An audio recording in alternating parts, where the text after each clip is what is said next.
फकीर की कहानी में सुनाऊं, उससे मेरी बात समझ में आ सके। उस फकीर ने भी इसी भांति चाहा कि वो अभय को उपलब्ध हो जाए, फियरलेसनेस को पाले। तो उसने जंगल में जाकर, घने जंगलों में, पहाड़ों में, जहां कोई आदमी न पहुंचता था, जहां जंगली जानवरों का हमेशा प्राण को ले लेने का भय था, जहां भयंकर विस्तर सर्प सरकते थे, वहां उसने एक कुटी बना ली और रहने लगा। धीरे धीरे उसकी खबर पहुंचनी शुरू हो गई। धीरे धीरे गांव-गांव में उसकी चर्चा हो गई। धीरे धीरे लोग उसके दर्शन को पहुंचने लगे और कहने लगे कि वही है अकेला जो अभय को उपलब्ध हुआ है। वो बूढ़ा हो गया था। कहते हैं उसके पीछे अगर आकर सिंह भी गर्जना करे तो वो लौट के भी नहीं देखता कि पीछे कौन खड़ा है, वो बैठा रहता जैसा बैठा था। सांप उसके ऊपर चढ़ जाते तो उसको सिहरन भी पैदा नहीं होती थी, उसके रोंगटे भी खड़े नहीं होते थे। एक नया भिक्षु, एक नया साधु उसके पास पहुंचा एक संध्या, जबकि सूरज ढलने को था। वो वृद्ध साधु बाहर अपनी कुटी के उस निबिड़ वन में एक चट्टान पर बैठा हुआ था, नग्न। उसके पास ही वो नया भिक्षु भी जाके एक छोटे पत्थर पर बैठ गया और उस बूढ़े साधु से उसने पूछा कि परमात्मा को पाने का रास्ता क्या है। उसका तो एक ही उत्तर था हमेशा से, अभय।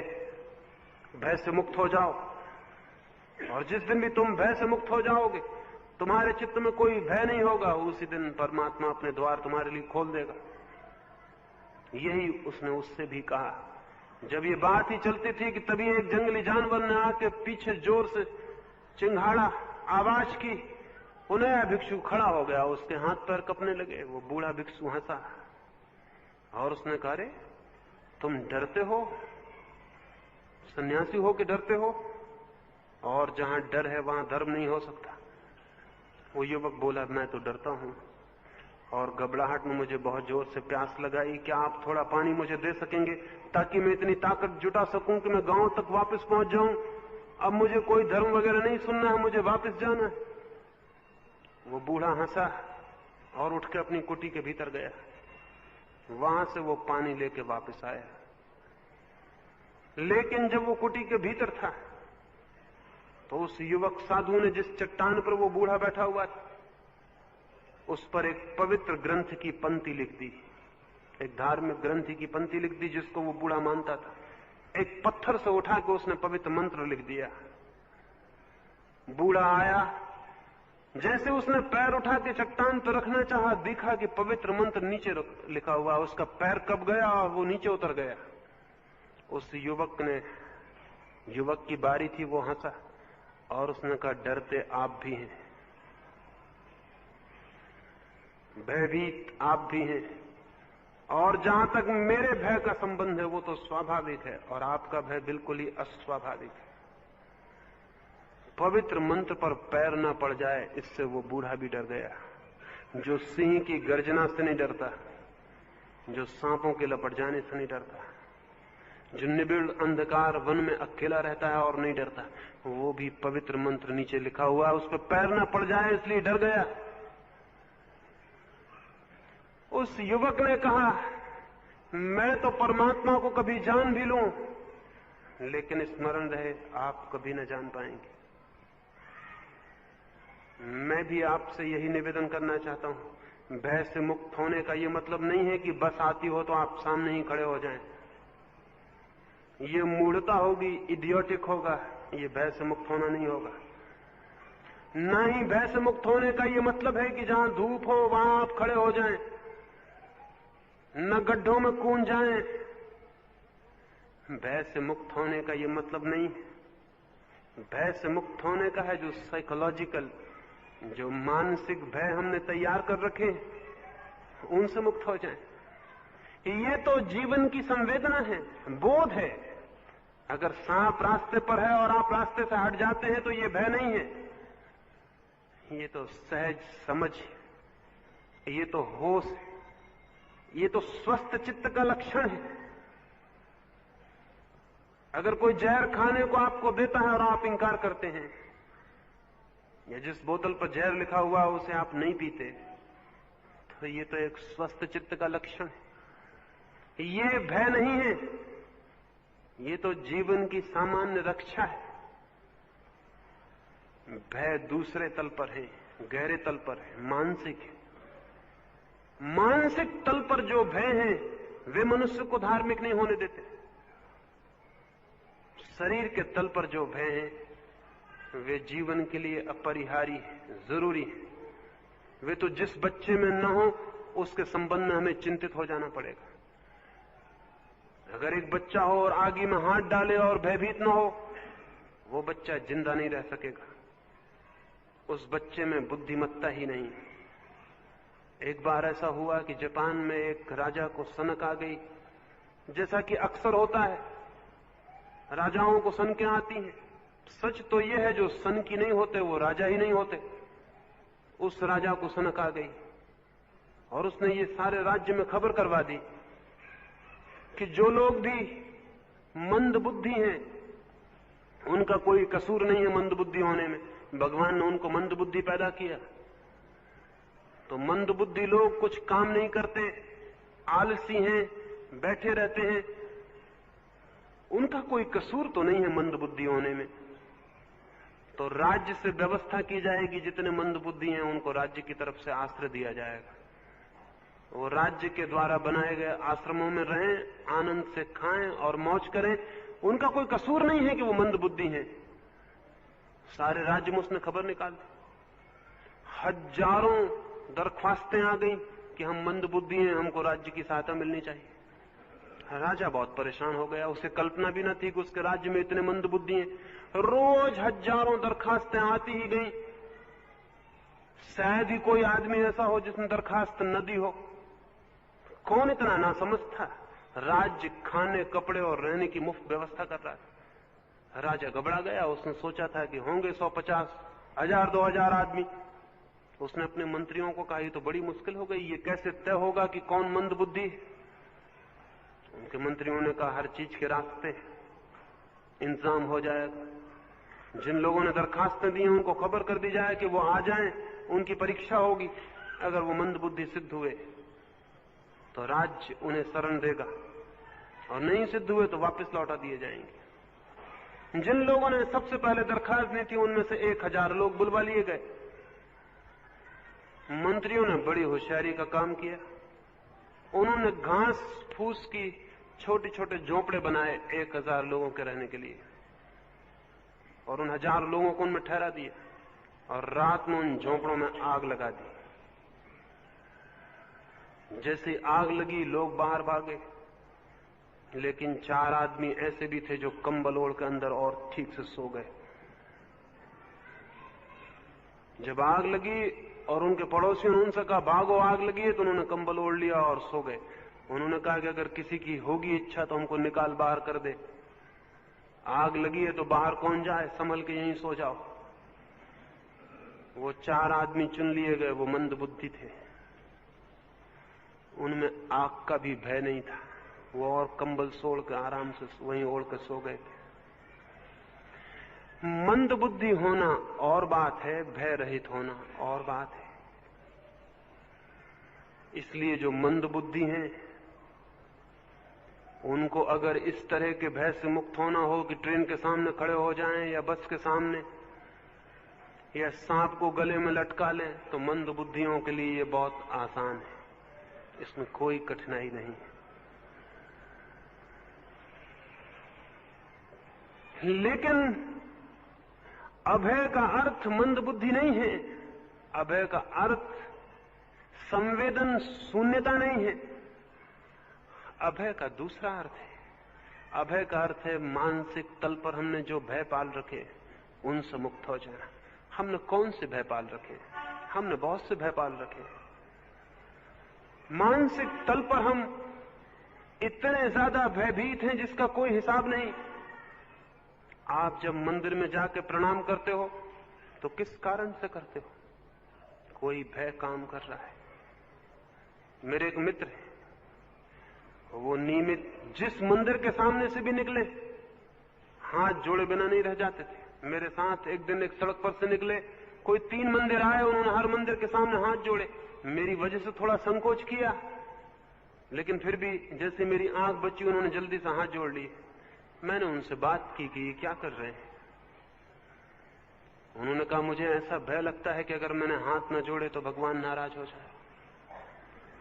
और एक दिन आपकी बात मानकर मैं एक मंदिर के सामने से बिना हाथ जोड़े निकल गया।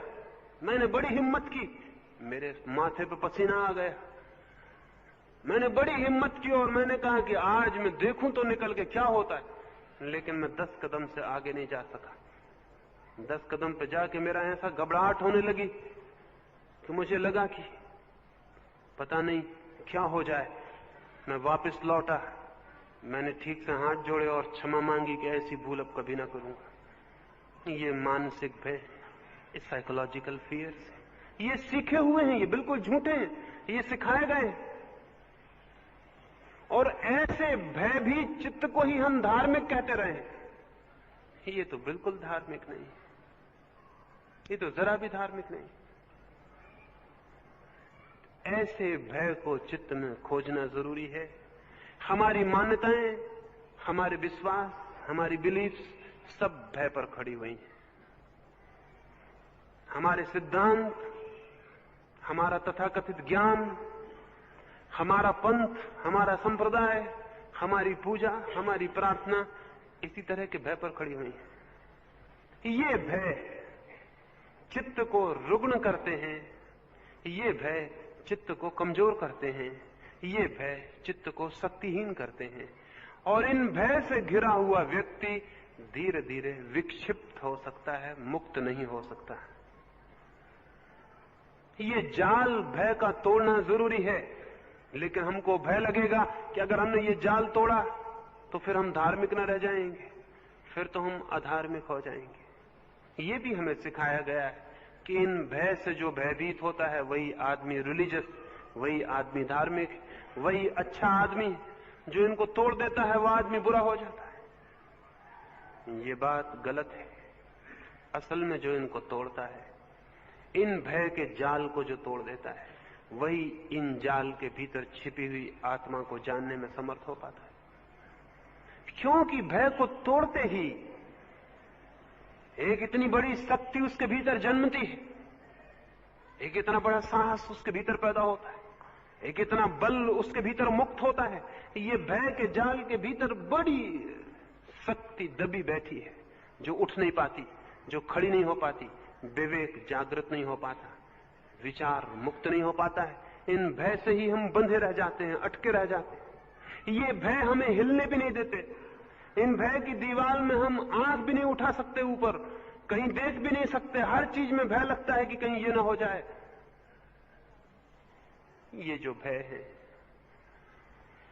कैसे कैसे है, मैंने सुना है हिंदुओं के ग्रंथों में लिखा हुआ है, और वैसा ही जैनों के ग्रंथों में भी लिखा हुआ है। मैंने सुना है कि हिंदुओं के ग्रंथों में लिखा है कि अगर पागल हाथी तुम्हारे पीछे दौड़ता हो और जैन मंदिर आ जाए तो तुम पागल हाथी के पैर के नीचे दब के मर जाना, लेकिन जैन मंदिर में मत जाना। और यही बात जैन ग्रंथों में भी लिखी हुई कि अगर हिंदू मंदिर आ जाए और पागल हाथी पीछे आता हो तो तुम उसके पैर के नीचे दब के मर जाना, वो बेहतर है। लेकिन हिंदू मंदिर में प्रवेश मत करना, वो बड़ा पापपूर्ण है। ऐसे ऐसे भय।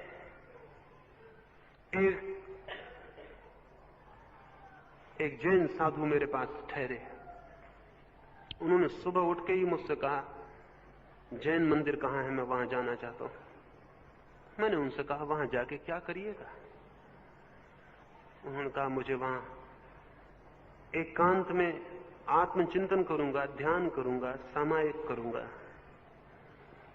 मैंने उनसे कहा, मेरे पास जहां आप ठहरे हैं जितनी शांति और एकांत है, उतनी शांति और एकांत में यहां का मंदिर नहीं, क्योंकि मंदिर जो भीड़ बनाती है वो अपने आसपास ही बनाती है।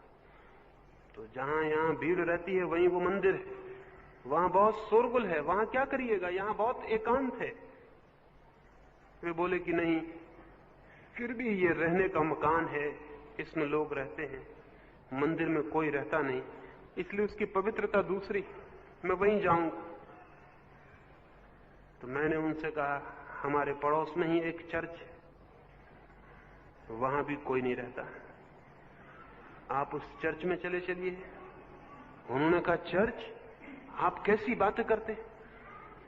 मैं जो आपसे पूछ रहा हूं उसका उत्तर दीजिए कि जैन मंदिर कहां है, आप दूसरी बातें मत करिए।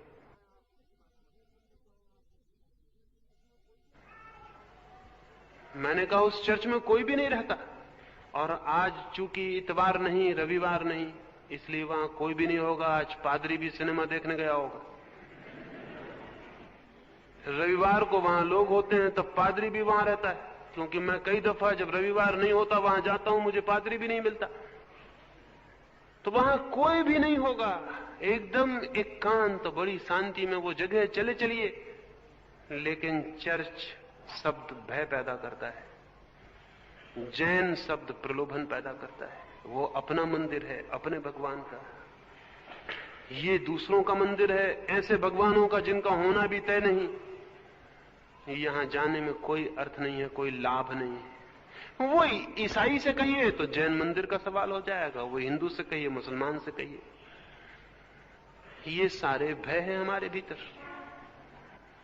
ये जो मानसिक तल पर भय हैं, ये जो साइकोलॉजिकल फियर्स, क्या इनके रहते हुए कोई आदमी धार्मिक हो सकता है? नहीं हो सकता।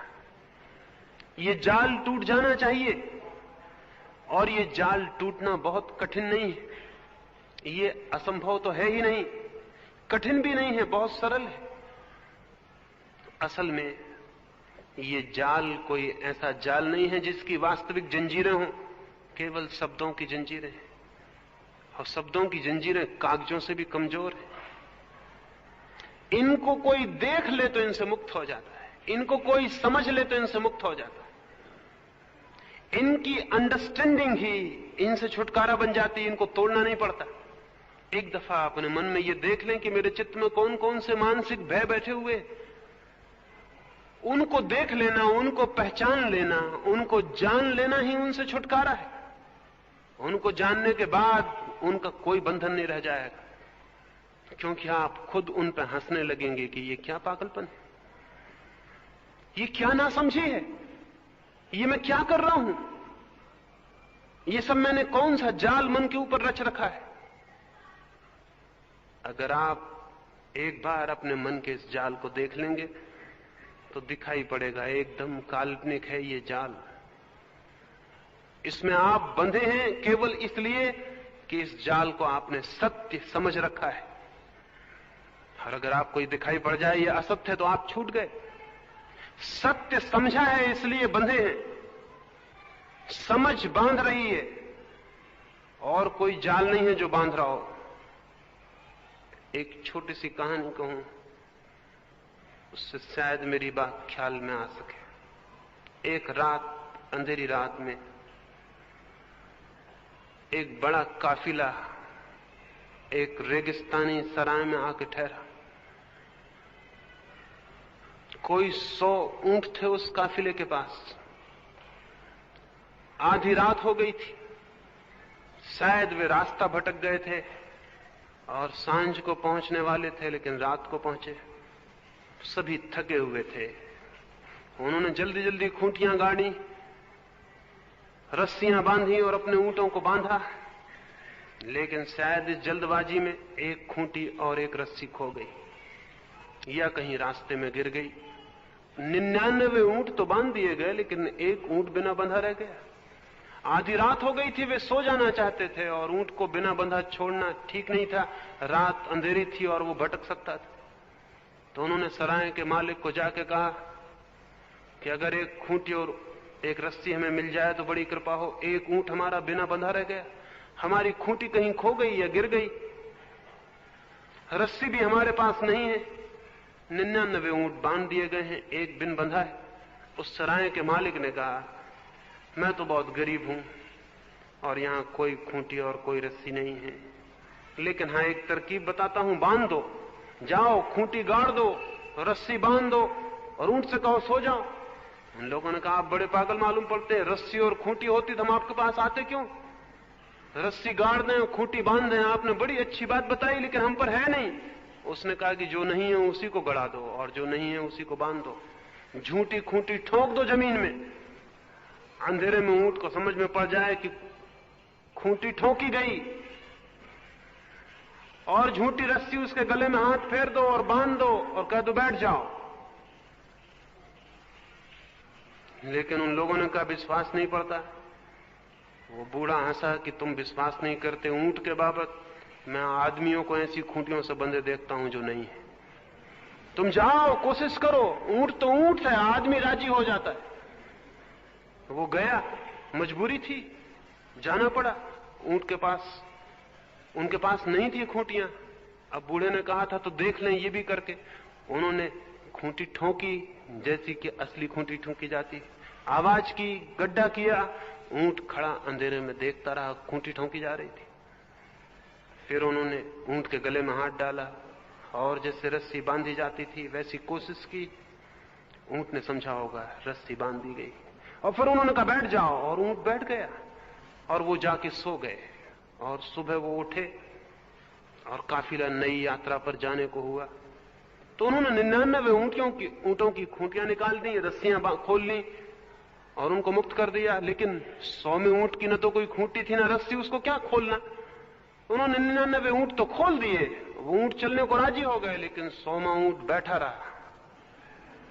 उन्होंने उसे बहुत धक्के दिए, बहुत आवाज की कि उठो, लेकिन वो उठने को राजी नहीं हुआ। कैसे उठता, उसकी खूंटी बंधी थी। वो बड़े हैरान हुए, समझे कि ये बूढ़ा सराय का जो मालिक है क्या कोई जादूगर है। एक तो ये विश्वास की बात नहीं थी कि झूठी खूंटी से ऊंट राजी हो जाएगा। राजी हो गया और हद हो गई, अब वो उठता भी नहीं। वो वापस गए और उन्होंने उस बूढ़े से कहा कि माफ करिए, वो उस ऊंट को उठाइएगा, वो तो बैठ ही रह गया, आपने क्या कर दिया। उन्होंने कहा मेरे पागल दोस्तों, पहले जाके खूंटी उखाड़ो, रस्सी खोलो। उन्होंने कहा लेकिन खूंटी है नहीं, रस्सी है नहीं। उन्होंने कहा जिस भांति रात ठोकी थी उसी भांति उखाड़ो।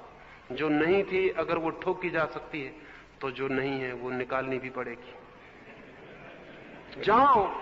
मजबूरी थी, उन्हें जाना पड़ा।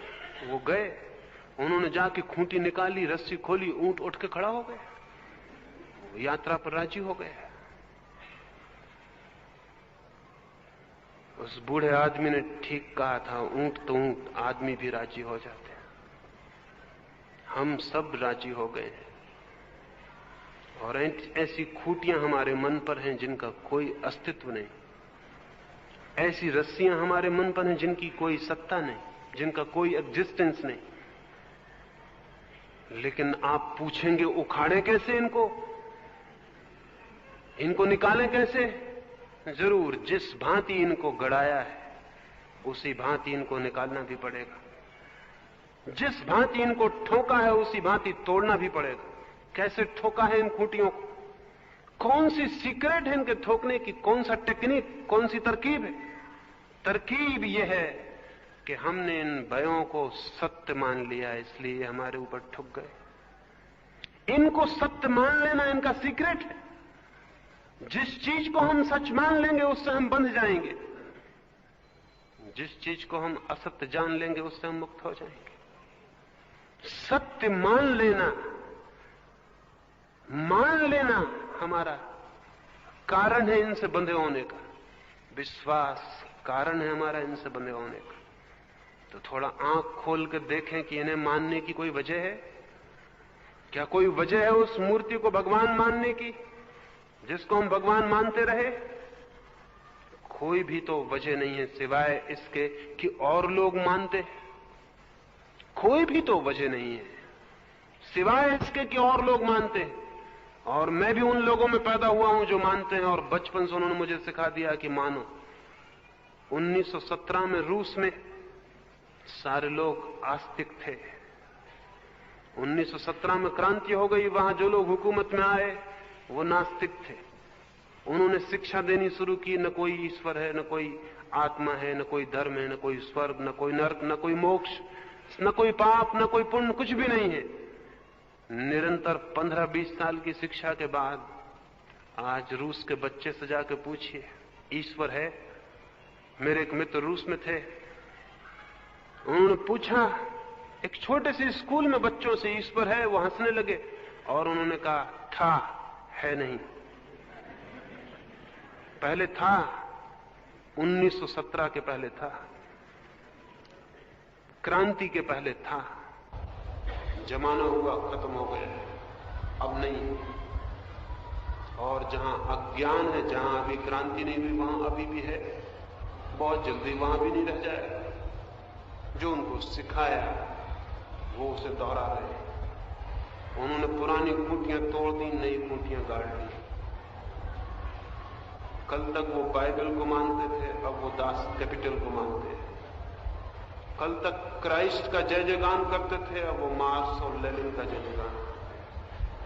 कल तक वो क्राइस्ट के चर्च के आसपास इकट्ठे होते थे, अब वो लेनिन की कब्र के आसपास इकट्ठे होते। बात वही है, खूंटियां बदल गई, अब वो दूसरी खूंटियां गड़ गई हैं, अब वो उनका जय जयकार कर रहे हैं और सोचते होंगे कि ये खूंटियां सच हैं, सच है इसलिए बांध लेंगे। हम दूसरी तरह की खूंटियों में बंधे। दुनिया में कई तरह की खूंटियां हैं, लाल रंग की, हरे रंग की, सफेद रंग की, हिंदू की, मुसलमान की, जैन की, ईसाई की, न मालूम कितने प्रकार की खूंटियां, रंग बिरंगी खूंटियां हैं। और सौभाग्य या दुर्भाग्य से जो जिस खूंटे के घेरे में पैदा हो जाता है उसी से बंध जाता है।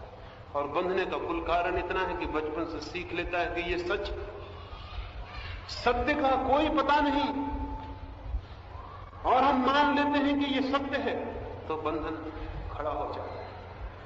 फिर कैसे इस खूंटी को उखाड़ दें? एक रास्ता तो ये है जो अब तक जारी रहा है, वो ये है कि मैं आपके पास दूसरी खूंटी लेके आऊं और कहूं कि महाशय ये लाल खूंटी बिल्कुल खराब है, ये हरी खूंटी बहुत अच्छी है, इसको फेंकिए, ये खूंटी बिल्कुल रद्दी है, सड़ चुकी, ये अब काम करने वाली नहीं है, ये खूंटी नई और ताजी और अच्छी। एक रास्ता तो ये रहा है कि मैं दूसरी खूंटी लेके आपके पास आऊं। अगर आप मुसलमान हैं तो मैं हिंदू की खूंटी लेके आऊं, अगर आप हिंदू हैं तो मैं ईसाई की खूंटी लेके आऊं, अगर आप जैन हैं तो मैं बौद्ध की खूंटी लेके आऊं और आपकी खूंटी बदलवा दूं, दूसरा सब्स्टिट्यूट आपको दे दूं। ये आज तक हुआ है। खूंटी से आदमी मुक्त नहीं हुआ है, एक खूंटी से होता है तो दूसरी खूंटी से बन जाता है, लेकिन ऐसा नहीं होता कि वो किसी खूंटी से बंधा हुआ न रह जाए। मैं कोई दूसरी खूंटी लेके आपके पास नहीं आया हूं। मैं आपसे ये नहीं कहता कि वो खूंटी बुरी है जिससे आप बंधे हैं, मैं एक खूंटी आपको देता हूं इससे आप बन जाएं।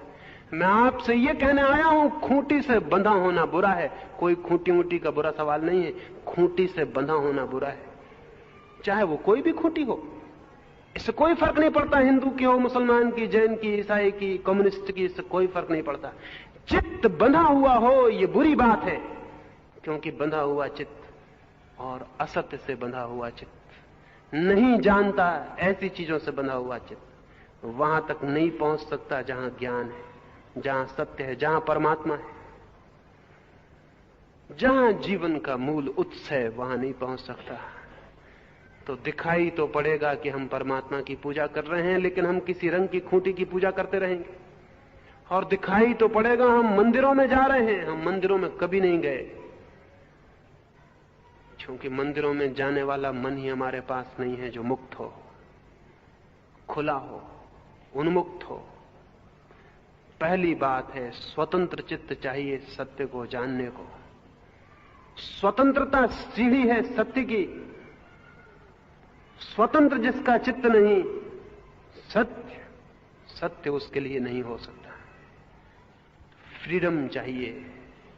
किससे फ्रीडम, किससे स्वतंत्रता? उन खूंटियों से जो है ही नहीं, उन रस्सियों से जो झूठी, जिनकी कोई सत्ता नहीं, कोई अस्तित्व नहीं। मन के भय, मन के विश्वास, मन के सिद्धांत हमें बांधते हैं, क्योंकि हम मानते हैं कि वे सत्य हैं। खोजें और देखें तो दिखाई पड़ जाएगा कि हमने कभी उन्हें माना था, हमने उन्हें जाना नहीं है। जिसे हमने माना था वो अज्ञान है, जिसे हमने नहीं जाना उसे मानने का कोई भी कारण नहीं है। खाली हो जाएंगे तब मान्यताओं से आप, टूट जाएंगे जाल, भय से मन मुक्त हो जाएगा और तब वो ऊर्जा पैदा होगी, वो शक्ति, वो बल, वो साहस, वो आत्मचेतना जन्मेगी। इन भय के जाल से टूट जाते ही जो सेतु बन जाती है, ब्रिज बन जाती है परमात्मा तक पहुंचने का। सुबह मैंने एक सूत्र की बात की थी, विवेक के जागरण की और विश्वास से मुक्त होने की। संध्या मैंने दूसरे सूत्र की आपसे बात की है, भय से मुक्त होने की और अभय में प्रतिष्ठित होने की।